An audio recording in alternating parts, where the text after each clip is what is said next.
अस्सलाम वालेकुम बच्चों, उम्मीद है सब लोग खैरियत से होंगे। आज हम ये चैप्टर शुरू करने जा रहे हैं। आज इसको हम डिटेल में पढ़ने वाले हैं, एग्जाम के हिसाब से तैयारी करने वाले हैं। चाहे आप ये कभी भी देख रहे हो साल में, चाहे पेपर में आपके पास 10 महीने बचे हो या फिर 10 दिन बचे हुए हैं, हम आपको ऐसे तैयारी कराने वाले हैं कि आपके है ना फेडरल बोर्ड में 90% से ज्यादा मार्क्स आए। हम आपको इंपॉर्टेंट चीजें एग्जाम्स में क्या क्या एग्जामिनर को चाहिए होता है, ये हमारा पहला लेक्चर नहीं है। तो अगर आपको कुछ चीज समझ ना आए, कंफ्यूजन हो, तो वो इसलिए क्योंकि आपने पहला लेक्चर नहीं देखा हुआ। तो भाई पहला वाला लेक्चर देख लो और ऑर्डर में चलो, बगैर शुरू के कॉन्सेप्ट्स को पढ़े हुए ये आपको कंफ्यूजन, ये पहला लेक्चर नहीं है। अगर आपको पहला लेक्चर देखना है और बाकी सारे चैप्टर्स के भी और इन सारे सब्जेक्ट्स के भी, तो भाई आप जाओ हमारे कमेंट सेक्शन में, यहाँ पे डाली हुई है 4 लिंक।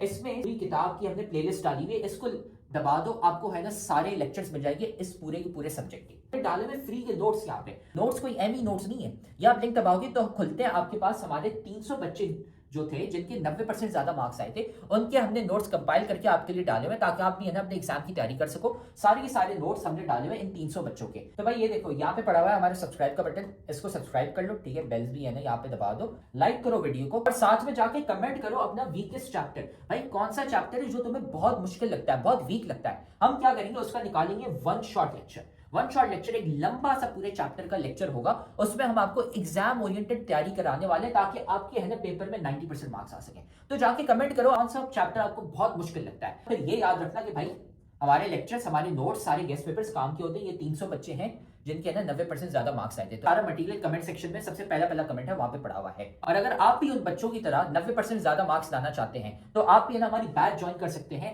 जिसमें हम आपको A to Z सारी तैयारी कराते हैं सारे सब्जेक्ट्स की, है ना। हमारी स्पेशल बैच नंबर 1 है, तो हमें इस व्हाट्सएप नंबर पर मैसेज कर लो। ये सारी चीजें हम आपको देते हैं और एग्जाम के हिसाब से तैयारी कराते हैं। अगर आप भी है ना 90% ज्यादा मार्क्स लाना चाहते हैं, अपने माँ बाप का नाम रोशन करना चाहते हैं। तो अब हम ये लेक्चर शुरू करते हैं। इस टॉपिक को आज डिटेल में हम पढ़ने वाले हैं, का कॉन्सेप्ट। तो आज के लेक्चर के अंदर हम पढ़ेंगे प्रोटॉन और एटॉमिक नंबर को, ठीक है। प्रोटॉन के नंबर को या एटॉमिक नंबर बात सेम ही होती है। तो नंबर ऑफ प्रोटॉन्स को हम एटॉमिक नंबर भी कहते हैं, जिसको Z से डिनोट किया जाता है। ओके, तो बेटा what determines the identity of an element. एक एलिमेंट की आइडेंटिटी कहाँ से पता लगती है भाई, ये कौन सा एलिमेंट है, किस टाइप का एलिमेंट है, वो इसका ये प्यारा सा एटॉमिक नंबर Z बताता है, जो कि हर एलिमेंट का डिफरेंट होता है, ठीक है। Tells us identity of element. हम इसी से ही पहचानते हैं कि ये एलिमेंट कौन सा है, और ये कभी ऊपर नीचे नहीं होता, हमेशा कांस्टेंट रहता है। हाँ, आइसोटॉप के अंदर भी यही सेम रहता है, लेकिन न्यूट्रॉन नंबर चेंज होता है आइसोटॉप के अंदर। Proton number refers to the number of proton. एक एटम के न्यूक्लियस के अंदर कितने प्रोटॉन हैं। ये एक एटम है, इसका ये न्यूक्लियस है, यहाँ पे कितने प्रोटॉन है, ये है एटॉमिक नंबर। इसको हम एटॉमिक नंबर कहते हैं और Z से हम इसको पहचानते हैं। दूसरी बात, एटम क्या होता है, एटम न्यूट्रल स्पीशी होती है। यार बाइकों का पीछे शोर आ रहा है एंड 10वीं मुहर्रम का दिन लगा हुआ है, तो डेट्स हुआ है, दरगुजर कीजिएगा इस आवाज़ को। तो एटम क्या होता है, एक न्यूट्रल स्पीशी होती है, सबको पता है, कोई चार्ज नहीं होता एटम के ऊपर। ये न्यूट्रल कैसे होगा, आपको पता है यहाँ पे +8 पॉजिटिव यानी 8 न्यूट्रॉन प्रोटॉन है, सॉरी। इस एटम के पास प्रोटॉन कितने हैं, 8 हैं, मतलब Z इसका 8 है, पॉजिटिव 8 चार्ज होगा इस पर। लेकिन हम कह रहे हैं एटम न्यूट्रल होता है, पॉजिटिव को बैलेंस कौन कर रहा है, तो भाई जितने प्रोटॉन हैं उतने ही इलेक्ट्रॉन होंगे नेगेटिव चार्ज। तो +8 और -8 आपस में, +8 -8 आपस में 0 हो जाएगा, न्यूट्रल। तो भाई एक एटम के अंदर जितने नंबर ऑफ प्रोटॉन होते हैं उतने ही नंबर ऑफ इलेक्ट्रॉन होते हैं इन एन एटम। ये बात अपने साथ पल्लू बांध के रख लो, आगे जाके बहुत बहुत काम आएगी, वरना पछताओगे, बोलोगे समझ नहीं आया क्या हुआ फलां ठिकाना। In an atom number of proton is equal to number of electrons. ये ज़रूर होगा, आयन के अंदर नहीं होगा, आयन एटम ही नहीं होता, ठीक है, आयन एक अलग बला है, ये बात याद रख लो। All the atoms of a given element have the same number of proton and therefore the same atomic number. देखिए हम इसकी पहचान कैसे करवा देंगे यार, ये एटम इस एलिमेंट का है। एक एलिमेंट के तमाम एटम्स के पास, फॉर सपोज हम लेते हैं गोल्ड, अब गोल्ड के तमाम एटम्स के पास उतना ही सेम एटॉमिक नंबर होगा। अगर यही एल्यूमिनियम है, एल्यूमिनियम के तमाम एटम है, ये भी एल्यूमिनियम का है, ये भी एल्यूमिनियम का है, तमाम के पास जो न्यूक्लियस के अंदर प्रोटॉन होंगे वो प्लस के 13 होंगे, प्लस के 13 होंगे। हाँ, वो अलग बात है, इलेक्ट्रॉन भी इतने होने होंगे जैसे ये बैलेंस हो जाए, स्टेबल हो जाए। तो एटॉमिक नंबर क्या बताता है? आइडेंटिटी बताता है। ये बात याद रखनी है ज़रूर। एमसीक्यू आ सकता है एंट्री टेस्ट के अंदर, which of the following tells us the identity of an element?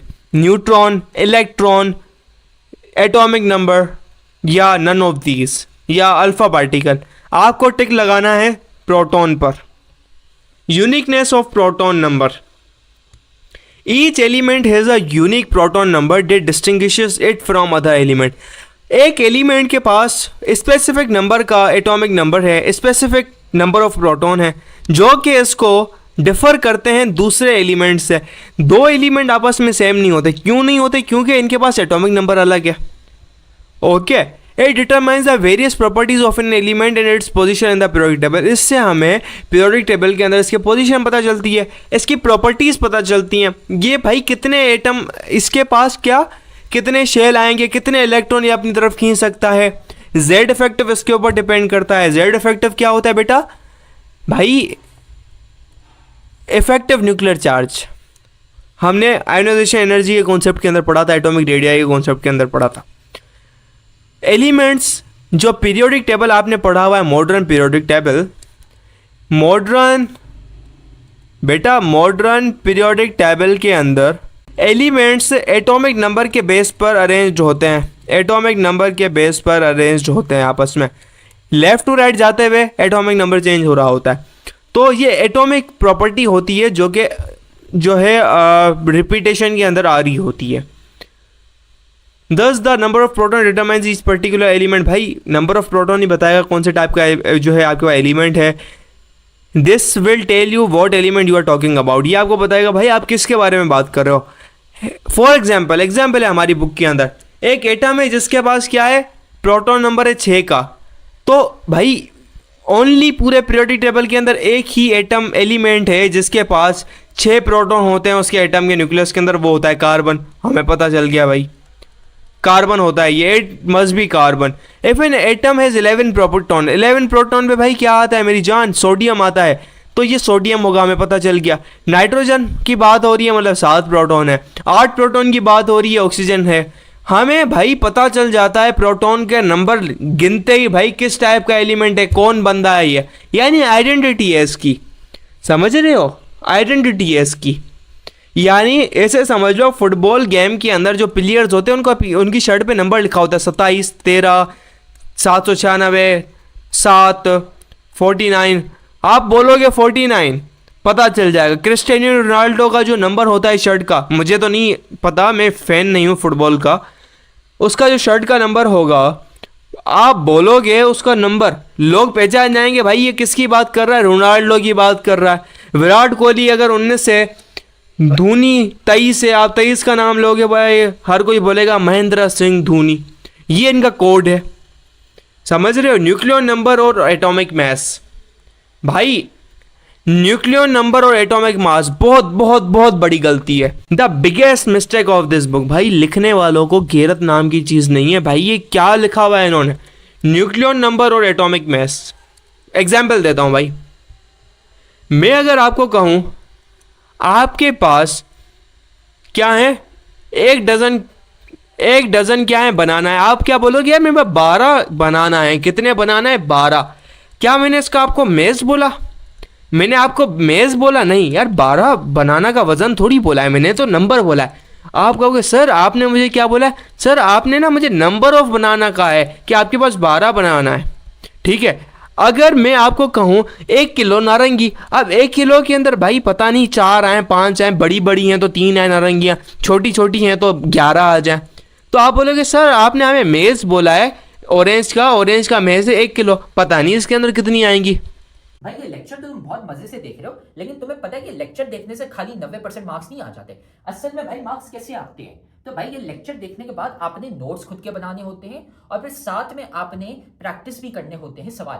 भाई ये हमारा फेवरेट कोट है, 90% marks don't come from just hard work. They come from consistency, smart strategy and proper revision. भाई smart तरीके से पढ़ो. स्मार्ट तरीका ये हमने आपको बताया हुआ है, तो साथ में हम आपको तरीका भी नहीं बता रहे, साथ में हम आपको दे रहे हैं भाई नोट्स. जाओ कमेंट सेक्शन में, नोट्स में से आपको मिल जाएंगे भाई उन बच्चों के नोट्स. 300 बच्चे थे जिनके 90% ज्यादा मार्क्स आए थे, उनके नोट्स वहां पे पड़े हुए. लेकिन साथ में उधर नीचे हमने आपको सवाल भी दिए हैं प्रैक्टिस के लिए. ये यहाँ पे पूरी गूगल शीट पड़ी हुई है भाई, यहाँ से जाके सवाल प्रैक्टिस करो. खाली ऐसा कुछ नहीं होता कि हाँ हम लेक्चर देखेंगे हमारे मार्क्स आ जाएंगे, नहीं भाई. नोट्स पढ़ने होते हैं और साथ में इनकी प्रैक्टिस भी करनी होती है सवालों की. ये दो अलग अलग चीज़ें. अगर कोई आपको बोले न्यूक्लियो नंबर, नंबर एक अकेला एक नंबर होता है. यहाँ पे 12 बनाना के साथ कोई आपके पास यूनिट नहीं लगा हुआ, 12 बनाना एकड़, 12 बनाना मीटर, ऐसा नहीं है. हाँ, अगर आपने मेस का बोला है, यहाँ पे आपको एक फिजिकल क्वांटिटी का यूनिट चाहिए होगा, किलोग्राम, ग्राम वगैरह. नंबर के साथ कोई यूनिट नहीं होता, क्वांटिटी के साथ यूनिट होता है. जो न्यूक्लियो नंबर है ये ओनली नंबर है, this is only a number. ये कोई क्वांटिटी नहीं है, ये जस्ट नंबर है, खाली एक नंबर अकेला छड़ा. ये आपको बोलेगा भाई कितने नंबर ऑफ प्रोटॉन है plus number of neutron. Nucleo number को हम मेस नंबर भी कहते हैं या मास नंबर भी कहते हैं भाई. एटॉम न्यूक्लियो नंबर होता है मास नंबर.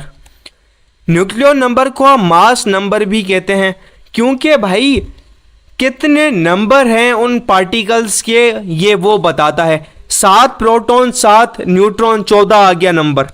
इसका जो न्यूक्लियो नंबर किसी का 14 है तो भाई 14 लिखोगे, इसके साथ कोई यूनिट नहीं आएगा.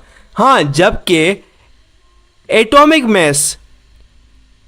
मास क्या बोला है समझाओ बेटा. एटॉमिक मास का यूनिट होता है बेटा. एटॉमिक मास क्या है आपको पता है? एक क्वांटिटी है, मतलब मास का नाम आ रहा है, मतलब इसका कोई वजन तो होगा, किलोग्राम, ग्राम, एमयू वगैरह कुछ ना कुछ वजन तो होगा.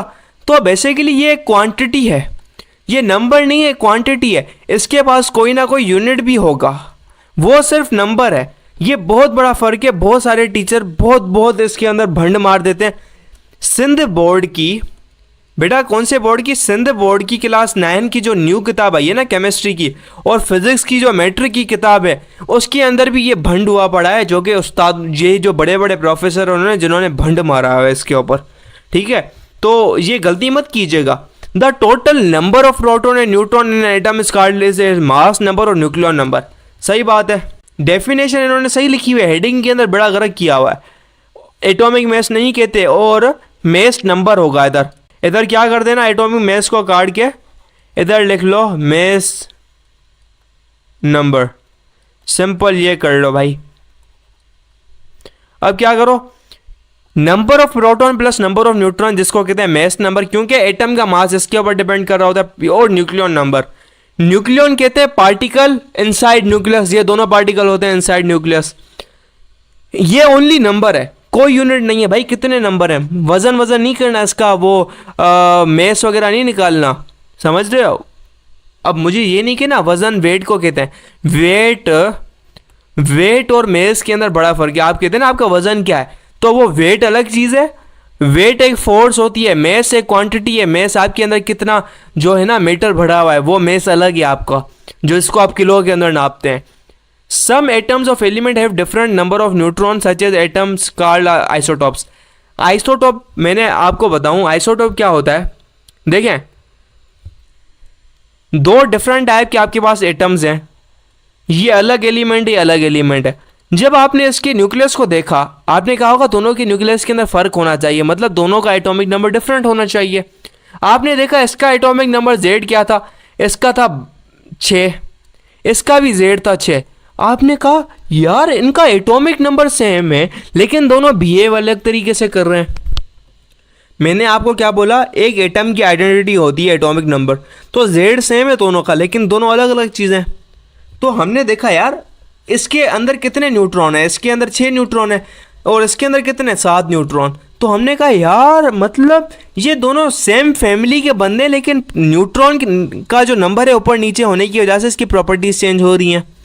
तो हमने कहा यार वो तमाम एलिमेंट्स जिनके पास Z सेम है लेकिन जो न्यूट्रॉन का नंबर है वो डिफर कर रहा है, तो ये एक ही फैमिली के बंदे हैं.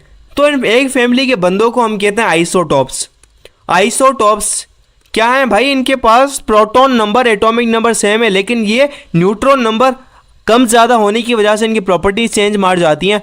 अब प्रॉपर्टीज केमिकल प्रॉपर्टीज नहीं, केमिकल प्रॉपर्टीज वही रहती हैं इनकी, थोड़ी सी कुछ अलग प्रॉपर्टीज होती हैं भाई। इनकी रेडियो एक्टिव डिके, इनका लाइफ टाइम, इनकी ये चीज़ें फ़र्क आ जाती हैं। ठीक है, तो हमने कहा यार ये तो आइसोटॉप्स होते हैं, तो यहाँ से हमारे पास डेफिनेशन है आइसोटॉप्स, वो तमाम एलिमेंट्स जिनके पास एटॉमिक नंबर सेम हो, वो तमाम एटम जिनका एटॉमिक नंबर सेम हो लेकिन न्यूट्रॉन के नंबर के अंदर फ़र्क हो, वो होते हैं आइसोटॉप्स। ये कॉन्सेप्ट था हमारे पास आइसोटॉप का भाई, समझे आप। रेडियो एक्टिविटी के ऊपर हमने बात की, तो आ गई बात रेडियो एक्टिविटी के ऊपर मेरी जान। तो रेडियो एक्टिविटी क्या होती है, छोटी सी चीज़ है, समझो।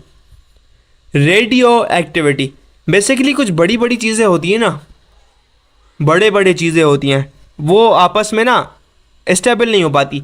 वो बड़ी चीज़ क्या हो जाती है, दो टुकड़ों के अंदर टूट जाती है, और एक चीज़ बहुत स्पीड में निकलती है, एक चीज़ बहुत स्पीड में निकलती है, और यहाँ से एनर्जी भी निकलती है। एक बहुत बड़ा स्ट्रक्चर होता है ना इमारत, वो स्टेबल नहीं होती, बजरी होती है, वो आगे फट जाती है। मुझे एग्जांपल अच्छी नहीं आ रही डेली लाइफ की जो कि मैं आपको समझाऊं, तो यही चीज़ मैं आपको समझा रहा हूँ। ये यहाँ पर केस ऐसा ही होता है कि एक चीज़ होती है अनस्टेबल, बहुत बड़ी होती है, बड़ी चीज़ अनस्टेबल होती है, तो वो टूट के दो टुकड़ों के अंदर हो जाती है, वो होती है रेडियो एक्टिविटी।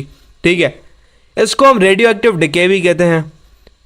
अब क्यों होता है, किसके अंदर होता है, किसके अंदर नहीं होता, बात की कहानी है ये। छोटी सी बात समझ लो भाई, एक एटम का, एक न्यूक्लियस का भाई टूट जाना, एक न्यूक्लियस का स्प्लिट कर जाना, that is radioactive decay. यानी एटम डिके कर जाता है, एक एटम दूसरे एटम के अंदर टूट जाता है। मतलब ये एक एटम था ना, ये दो एटम्स के अंदर टूट गया, एक एटम ये रहा और एक एटम ये रहा। ये एक एटम एक्स होगा, ये एक एटम वाई होगा, दोनों अलग अलग एटम्स होंगे। ये क्या था, ये एटम था जेड दो एटम्स के अंदर टूट गया। जेड क्या हुआ, दो एटम्स के अंदर टूट गया, एक एक्स के अंदर एक वाई के अंदर। क्यों, रेडियो एक्टिव डिके की वजह से। भाई न्यूक्लियर फोर्स अनबैलेंस हो जाती है, क्यों होती है, क्या प्रॉब्लम है, आगे की कहानी है, अभी तुम्हारा कॉन्सेप्ट लेवल समझने का नहीं है। ठीक है, रेडियो एक्टिविटी से क्या होगा, प्रोटॉन का नंबर चेंज हो जाएगा। कार्बन 14 एग्जाम्पल है भाई। कार्बन के 3 आइसोटॉप होते हैं, कार्बन 12, कार्बन 13, कार्बन 14। कार्बन जो 14 होता है ना, वो बहुत रेडियो एक्टिव होता है, जो कि नाइट्रोजन के अंदर ट्रांसफॉर्म हो जाता है। कार्बन 14 को आप तोड़ोगे तो एक नाइट्रोजन बन जाएगा, और शायद दूसरा एटम बने या कोई पार्टिकल निकल जाए, अल्फा पार्टिकल या बीटा पार्टिकल, कोई चीज़ निकल जाए। हर दफ़ा ऐसा नहीं होगा दोनों एटम्स आए, एक एटम एटलीस्ट लाजमी आएगा, एक एटम आएगा और दूसरा भाई पार्टिकल भी आ सकता है या कोई एटम आ जाए। वो देखा जाएगा कौन सा डिके हो रहा है, किस टाइप का हो रहा है, कैसे हो रहा है, कितनी तेज़ी से हो रहा है। ये बात की कहानी है जो कि आप हाई ग्रेड्स के अंदर जाके पढ़ोगे। यूरेनियम भाई 238 बहुत ज़्यादा इंपॉर्टेंट आइसोटोप है, ये बहुत ज़्यादा रेडियो एक्टिव है, ये ओवर टाइम डिके करता है, बहुत टाइम लगता है, ये लेड के एटम के अंदर तब्दील हो जाता है। यूरेनियम 238 ट्रांसफॉर्म हो जाता है लेड के अंदर। लेड क्या है, 206 वाला आइटम है, स्टेबल हो जाता है। यूरेनियम के बहुत ज़्यादा यूजेस हैं, कैंसर की ट्रीटमेंट के लिए, हम इलेक्ट्रिसिटी बनाने के लिए यूज़ करते हैं, बहुत एनर्जी होती है इनके अंदर। तो ये उम्मीद है अब आपको है ना ये टॉपिक समझ आ गया। हमने सारे के सारे सब्जेक्ट्स और सारे के सारे चैप्टर्स के हमने नोट्स डाले हुए हैं, लेक्चर्स डाले हुए हैं। इधर कमेंट सेक्शन में चले जाओ, नोट्स पढ़े हुए हैं, लेक्चर्स पढ़े हुए हैं, गेस्ट पेपर भी हम आपको दे रहे हैं और इंपॉर्टेंट चीजें भी बता रहे हैं, ताकि आपको है ना एग्जाम की डेट्स भी पता चल जाए और आपका एग्जाम मिस ना हो जाए। सारी चीजें हमने कमेंट सेक्शन में डाली थी, वहां से है ना जाके वसूल कर लो उसको। तो आप देख रहे हो कि हमारी इतने सारे बच्चे हैं जिनके 90% ज्यादा मार्क्स आए। क्यों, सवाल देने के साथ साथ हम सिखाते हैं कि भाई आंसर कैसे लिखते हैं। आंसर लिखने का एक तरीका होता है, वो तरीका हम सिखाते हैं सिर्फ और सिर्फ हमारी बैच वाले बच्चों को, इसलिए हमारे इतने सारे बच्चे हैं जिनके 90% ज्यादा मार्क्स आए हैं। तो अगर आप भी हमारी बैच ज्वाइन करना चाहते हैं ताकि आपके भी 90% से ज्यादा मार्क्स आए, तो हमारी बैच के लिए इस व्हाट्सएप नंबर पे हमें मैसेज कर लो, आपको ये सारी चीजें मिल जाएंगी। हम आपको सिखाएंगे कि भाई आंसर कैसे लिखते हैं। टॉपर बच्चे जो 90% ज्यादा मार्क्स लाते हैं वो आंसर कैसे लिखते हैं ताकि एग्जामिनर मार्क्स काट ही ना सके, ताकि वो एग्जामिनर बोले भाई ये लो फुल मार्क्स। हमें इस व्हाट्सएप नंबर पे मैसेज कर लो और हम आपको ऐड कर लेंगे हमारी बैच में, और फिर आप भी है ना 90% से ज्यादा मार्क्स ला सकते हैं।